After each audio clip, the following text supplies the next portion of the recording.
الله أكبر. الحمد لله رب العالمين الرحمن الرحيم مالك يوم الدين إياك نعبد وإياك نستعين اهدنا الصراط المستقيم صراط الذين أنعمت عليهم غير المغضوب عليهم ولا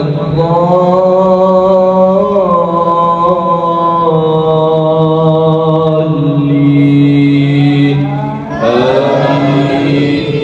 بسم الله الرحمن الرحيم حميم والكتاب المبين إنا أنزلناه في ليلة مباركة إنا كنا منذرين فيها يفرق كل أمر حكيم أمرا من عندنا إنا كنا مرسلين رحمة من ربك إنه هو السميع العليم رب السماوات والأرض وما بينهما إن كنتم موقنين لا إله إلا هو يحيي ويميت ربكم ورب آبائكم الأولين بل هم في شك يلعبون فارتقب يوم تأتي السماء بدخان مبين يغشى الناس هذا عذاب أليم ربنا اكشف عنا العذاب إنا مؤمنون أنى لهم الذكرى وقد جاءهم رسول مبين ثم تولوا عنه وقالوا معلم مجنون إنا كاشف العذاب قليلا إنكم عائدون يوم نبطش البطشة الكبرى إنا منتقمون ولقد فتنا قبلهم قوم فرعون وجاءهم رسول كريم أن أدوا إلي عباد الله إني لكم رسول أمين وأن لا تعلوا على الله إني آتيكم بسلطان مبين وإني عذت بربي وربكم أن ترجمون وإن لم تؤمنوا لي فاعتزلون فدعا ربه أن هؤلاء قوم مجرمون فأسر بعبادي ليلا إنكم متبعون واترك البحر رهوا إنهم جند مغرقون كم تركوا من جنات وعيون وزروع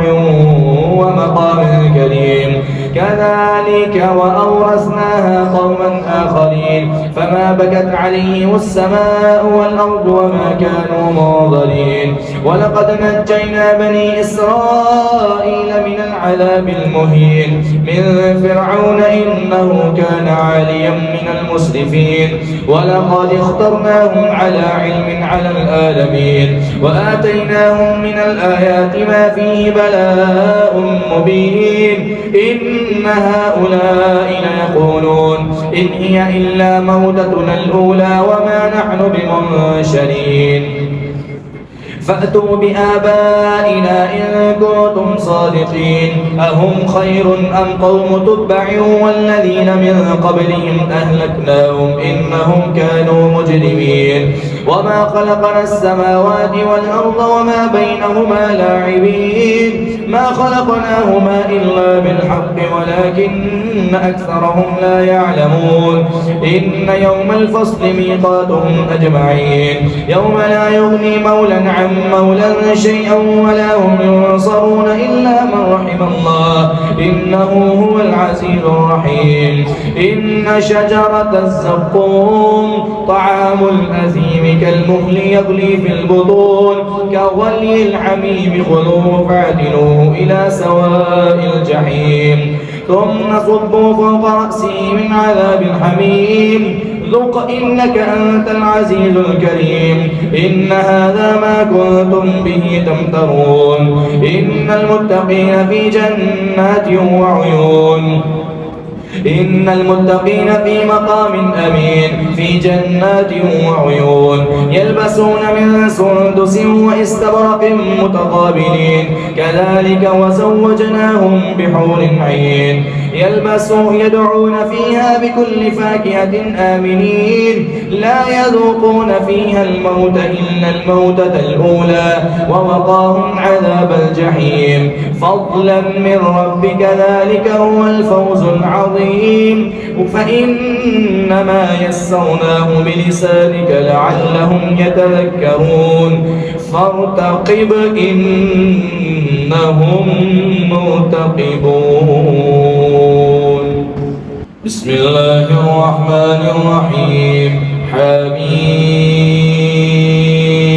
تنزيل الكتاب من الله العزيز الحكيم إن في السماوات والأرض لآيات للمؤمنين وفي خلقكم وما يبث من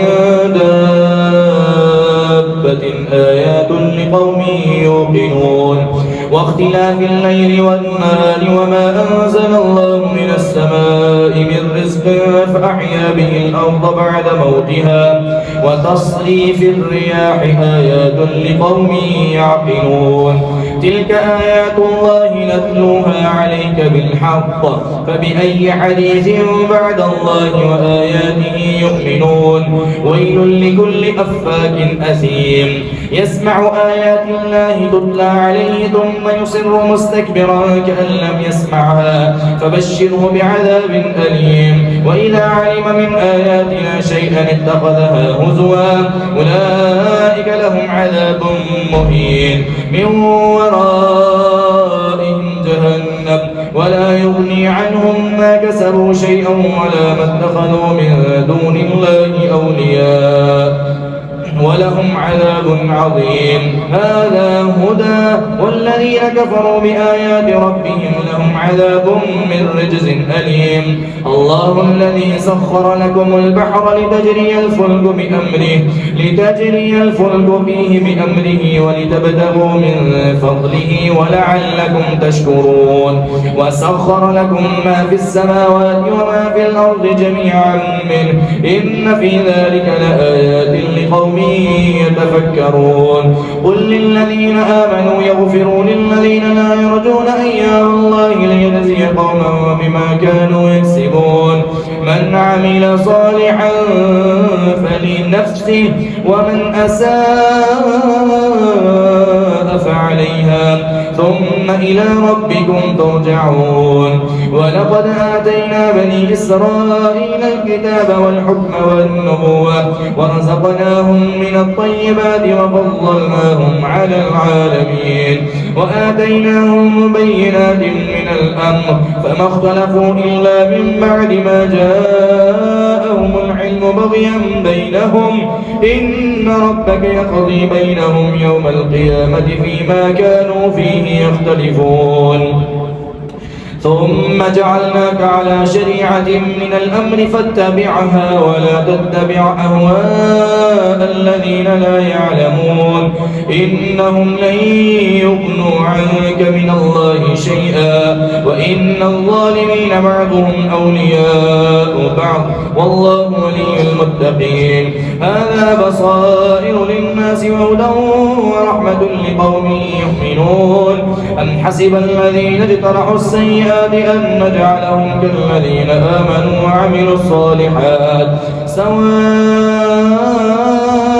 محياهم ومماتهم ساء ما يحكمون وخلق الله السماوات والأرض بالحق ولتجزى كل نفس بما كسبت وهم لا يظلمون أفرأيت من اتخذ إلهه هواه وأضله الله على علم وختم على سمعه وقلبه وجعل على بصره غشاوة فمن يهديه من بعد الله أفلا تذكرون وقالوا ما هي إلا حياتنا الدنيا نموت ونحيا وما يهلكنا إلا الدهر وما لهم بذلك من علم إن هم إلا يظنون قل الله يحييكم ثم يميتكم وما يهلكنا إلا الدهر وما لهم بذلك من علم إن هم إلا يظنون وقالوا ما هي إلا حياتنا الدنيا نموت ونحيا وما يهلكنا إلا الدهر وما لهم بذلك من علم إن هم إلا يظنون وإذا تتلى عليهم آياتنا بينات ما كان حجتهم إلا أن قالوا ائتوا بآبائنا إن كنتم صادقين قل الله يحييكم ثم يميتكم ثم يجمعكم إلى يوم القيامة لا ريب فيه ولكن أكثر الناس لا يعلمون. ولله ملك السماوات والأرض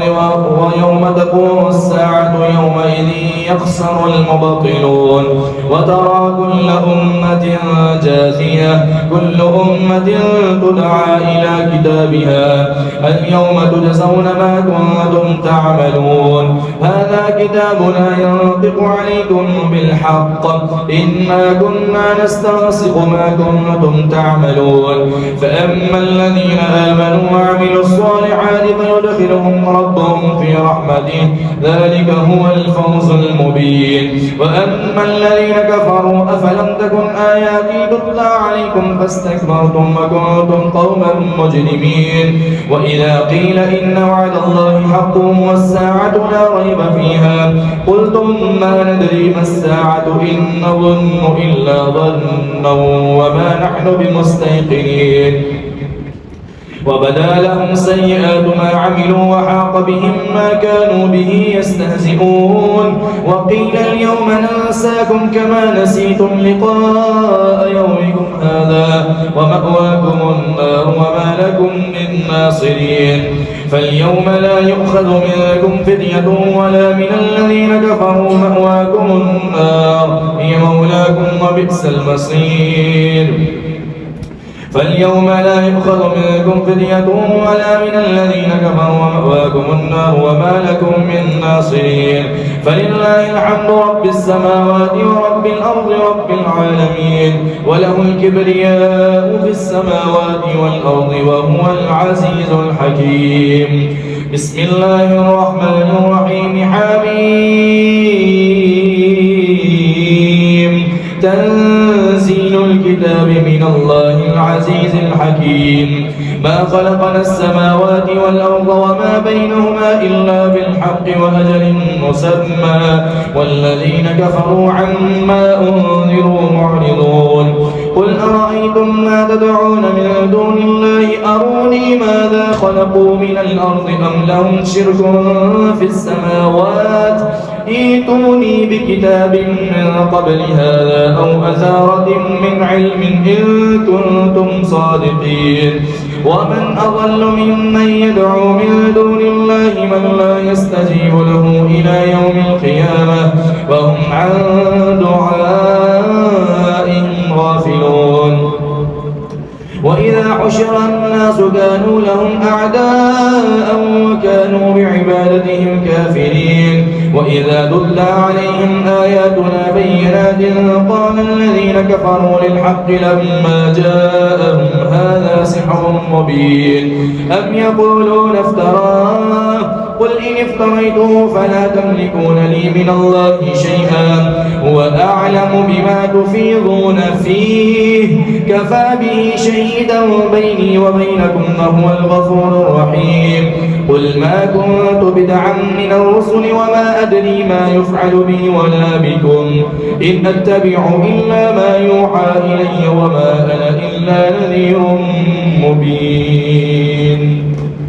قل أرأيتم إن كان من عند الله وكفرتم به وشهد شاهد من بني إسرائيل على مثله فآمن واستكبرتم إن الله لا يهدي القوم الظالمين وقال الذين كفروا للذين آمنوا لو كان خيرا ما سبقونا إليه وإذ لم يهتدوا به فسيقولون هذا إفك قديم ومن قبله كتاب موسى إماما ورحمة وهذا كتاب مصدق لسانا عربيا لينذر الذين ظلموا وبشرى للمحسنين إن الذين قالوا ربنا الله ثم استقاموا فلا خوف عليهم ولا هم يحزنون أولئك أصحاب الجنة خالدين فيها جزاء بما كانوا يعملون ووصينا الإنسان بوالديه إحسانا حملته أمه كرها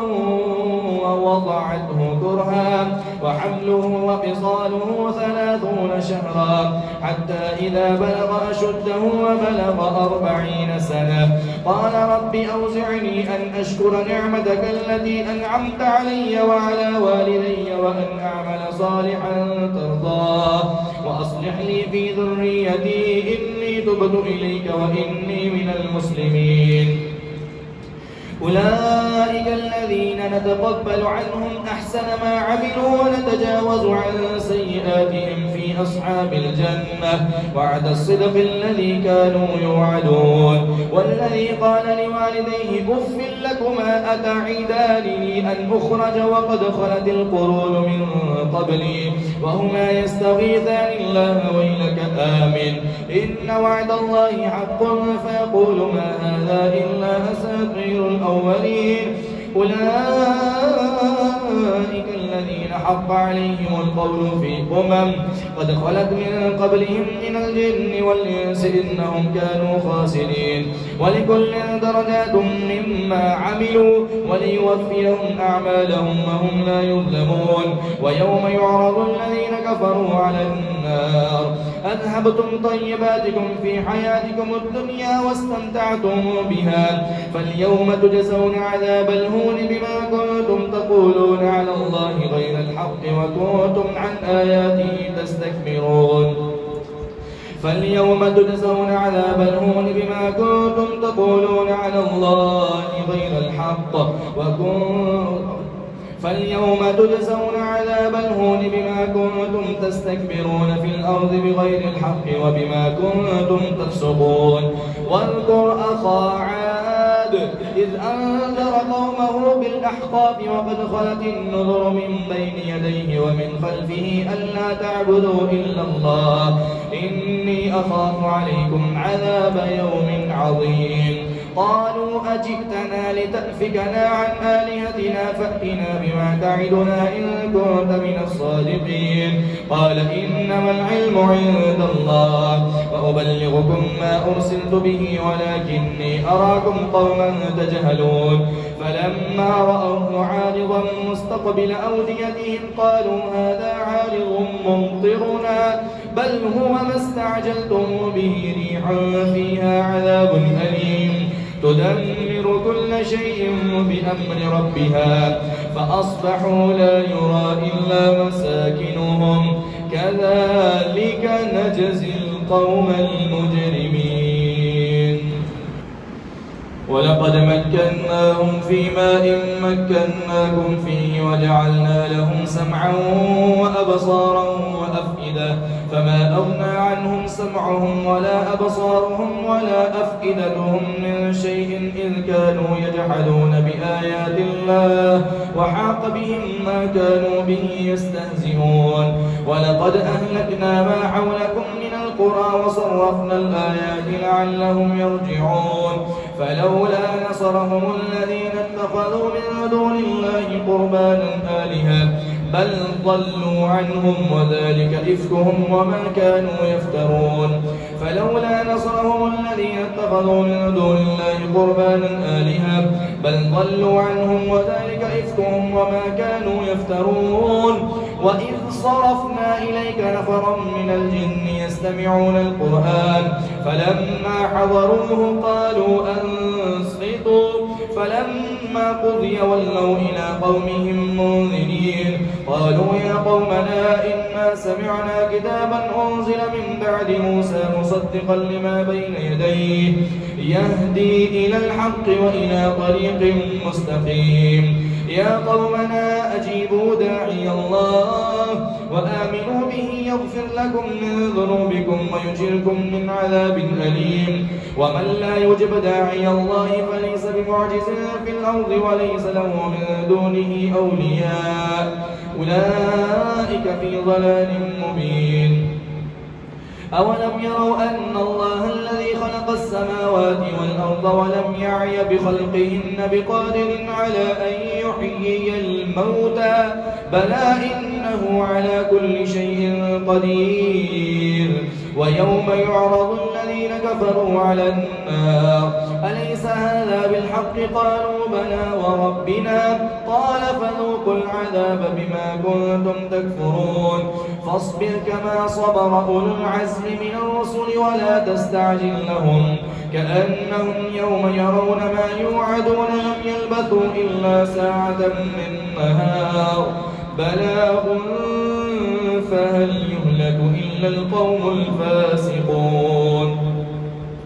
بسم الله الرحمن الرحيم الذين كفروا وصدوا عن سبيل الله أضل أعمالهم والذين آمنوا وعملوا الصالحات وآمنوا بما نزل على محمد وهو الحق من ربهم كفر عنهم سيئاتهم وأصلح بالهم ذلك بأن الذين كفروا اتبعوا الباطل وأن الذين آمنوا اتبعوا الحق من ربهم كذلك يضرب الله للناس أمثالهم فإذا لقيتم الذين كفروا فضرب الرقاب حتى إذا أثخنتموهم فشدوا الوثاق فإما منا بعد وإما فداء حتى تضع الحرب أوزارها ذلك ولو يشاء الله لانتصر منهم ولكن ليبلو بعضكم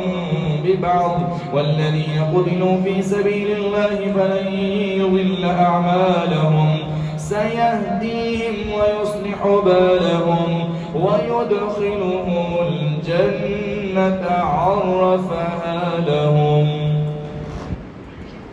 يا أيها الذين آمنوا إن تنصروا الله ينصركم ويثبت أقدامكم والذين كفروا فتعسا لهم وأضل أعمالهم ذلك بأنهم كرهوا ما أنزل الله فأحبط أعمالهم أفلم يسيروا في الأرض فينظروا كيف كان عاقبة الذين من قبلهم دمر الله عليهم وللكافرين أمثالها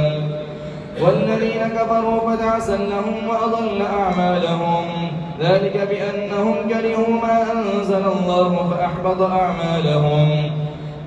إن الله يدخل الذين آمنوا وعملوا الصالحات جنات تجري من تحتها الأنهار والذين كفروا يتمتعون ويأكلون كما تأكل الأنعام والنار مثوى لهم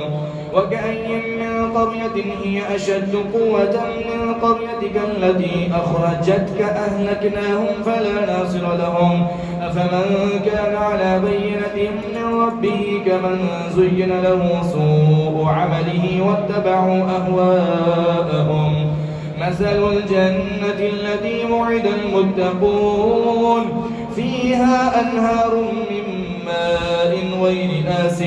وأنهار من لبن لم يتغير طعمه وأنهار من خمر لذة للشاربين وأنهار من عسل مصفى ولهم فيها من كل الثمرات ومغفرة من ربهم كمن هو خالد في النار وسقوا ماء حميما فقطع أمعاءهم ومنهم من يستمع إليك حتى إذا خرجوا من عندك قالوا للذين أوتوا العلم ماذا قال آنفا أولئك الذين طبع الله على قلوبهم واتبعوا أهواءهم والذين اهتدوا زادهم هدى وآتاهم تقواهم فهل ينظرون إلا الساعة أن تأتيهم بغتة فقد جاء أشراطها فأنى لهم إذا جاءتهم ذكراهم فاعلم أنه لا إله إلا الله واستغفر لذنبك واستغفر لذنبك وللمؤمنين والمؤمنات والله يعلم متقلبكم ومثواكم. ويقول الذين آمنوا لولا نزلت سورة، فإذا أنزلت سورة محكمة وذكر فيها القتال رأيت الذين في قلوبهم مرض ينظرون إليك نظر المغشي عليه من الموت، فأولى لهم طاعة وقول معروف. فإذا عزم الأمر فلو صدقوا الله لكان خيرا لهم. فهل عسيتم إن توليتم أن تفسدوا في الأرض وتقطعوا أرحامكم؟ أولئك الذين لعنهم الله فأصمهم وأعمى أبصارهم. أفلا يتدبرون القرآن أم على قلوب أقفالها؟ إن الذين ارتدوا على أدبارهم من بعد ما تبين لهم الهدى الشيطان سول لهم وأملى لهم. ذلك بأنهم قالوا للذين كرهوا ما نزل الله سنطيعكم في بعض الأمر والله يعلم إسرارهم. فكيف إذا توفتهم الملائكة يضربون وجوههم وأدبارهم؟ ذلك بأنهم اتبعوا ما أسخط الله وكرهوا رضوانه فأحبط أعمالهم. أم حسب الذين في قلوبهم مرض أن لن يخرج الله أضغانهم؟ ولو نشاء لأريناكهم فلعرفتهم بسيماهم ولتعرفنهم في لحن القول والله يعلم أعمالكم. ولنبلونكم حتى نعلم المجاهدين منكم والصابرين ونبلو أخباركم. إن الذين كفروا وصدوا عن سبيل الله وشاقوا الرسول من بعد ما تبين لهم الهدى لن يضروا الله شيئا وسيحبط أعمالهم. يا أيها الذين آمنوا أطيعوا الله وأطيعوا الرسول ولا تبطلوا أعمالكم. إن الذين كفروا وصدوا عن سبيل الله ثم ماتوا وهم كفار فلن يغفر الله لهم. فلا تهنوا وتدعوا إلى السلم وأنتم الأعلون والله معكم ولن يتركم أعمالكم. إنما الحياة الدنيا لعب ولهو وإن تؤمنوا وتتقوا يؤتكم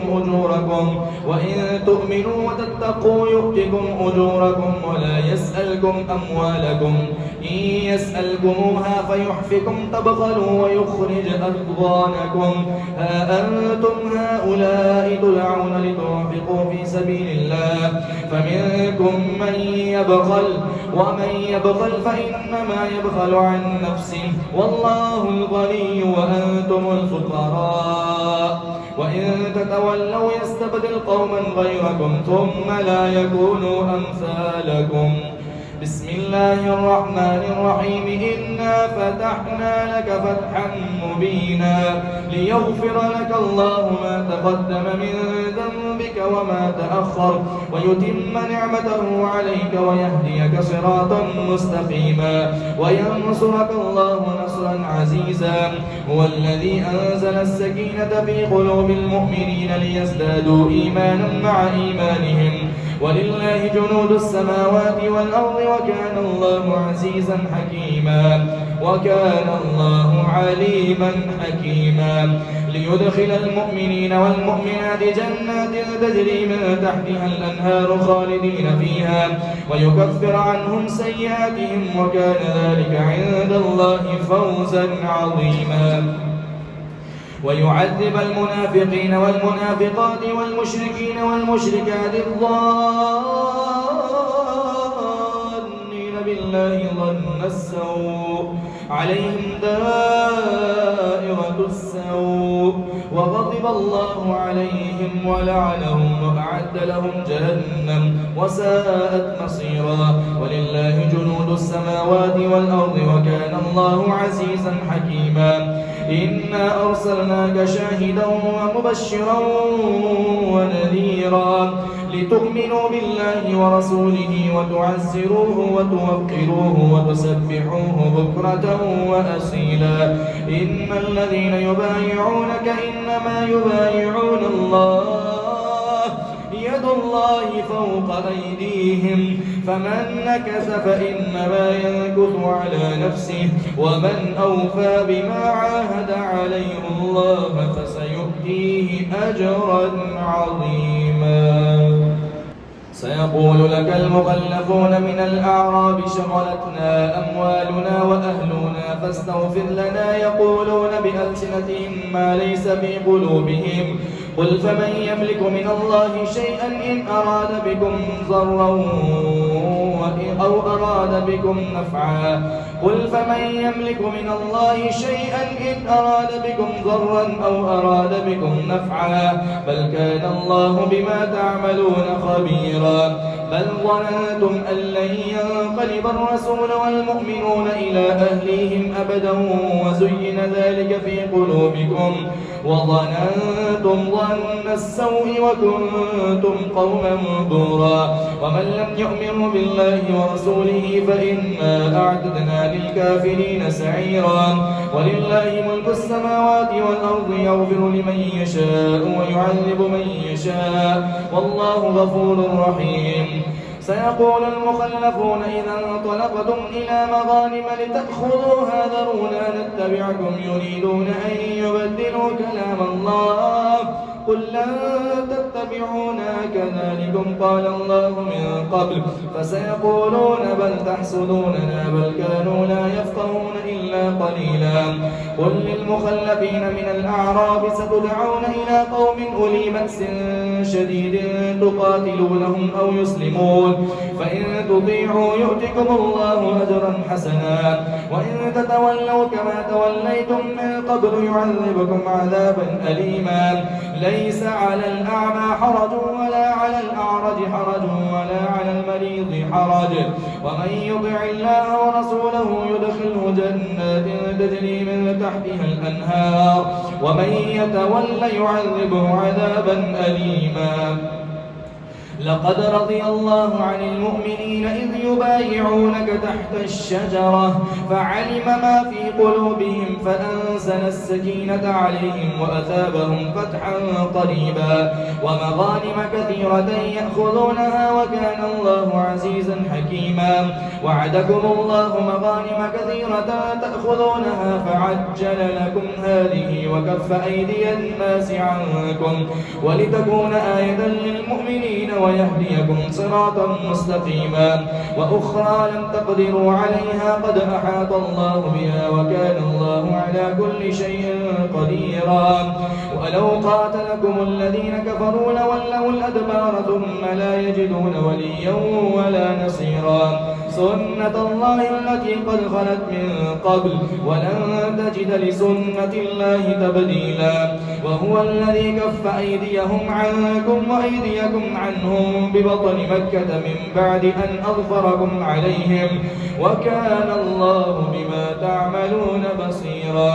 هم الذين كفروا وصدوكم عن المسجد الحرام والهدي معكوفا أن يبلغ محله ولولا رجال مؤمنون ونساء مؤمنات لم تعلموهم أن تطؤوهم فتصيبكم منهم معرة بغير علم ليدخل الله في رحمته من يشاء لو تزيلوا لعذبنا الذين كفروا منهم عذابا أليما. إذ جعل الذين كفروا في قلوبهم الحمية حمية الجاهلية فأنزل الله سكينته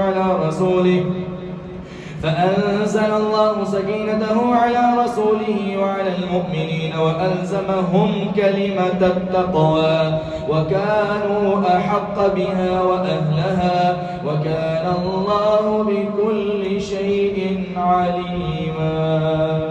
لقد صدق الله رسوله الرؤيا بالحق لتدخلن المسجد الحرام إن شاء الله آمنين محلقين رؤوسكم ومقصرين لا تخافون فعلم ما لم تعلموا فجعل من دون ذلك فتحا قريبا. هو الذي أرسل رسوله بالهدى ودين الحق ليظهره على الدين كله وكفى بالله شهيدا. محمد رسول الله والذين معه أشداء على الكفار رحماء بينهم تراهم ركعا سجدا يبتغون فضلا من الله ورضوانا سيماهم في وجوههم من أثر السجود ذلك مثلهم في التوراة ومثلهم في الإنجيل كزرع أخرج شطأه فآزره فاستغلظ فاستوى على سوقه يعجب الزراع ليغيظ بهم الكفار وعد الله الذين آمنوا وعملوا الصالحات منهم مغفرة وأجرا عظيما. بسم الله الرحمن الرحيم يا أيها الذين آمنوا لا تقدموا بين يدي الله ورسوله واتقوا الله إن الله سميع عليم. يا أيها الذين آمنوا لا ترفعوا أصواتكم فوق صوت النبي ولا تجهروا له بالقول كجهر بعضكم لبعض أن تحبط أعمالكم وأنتم لا تشعرون. إن الذين يغضون أصواتهم عند رسول الله أولئك الذين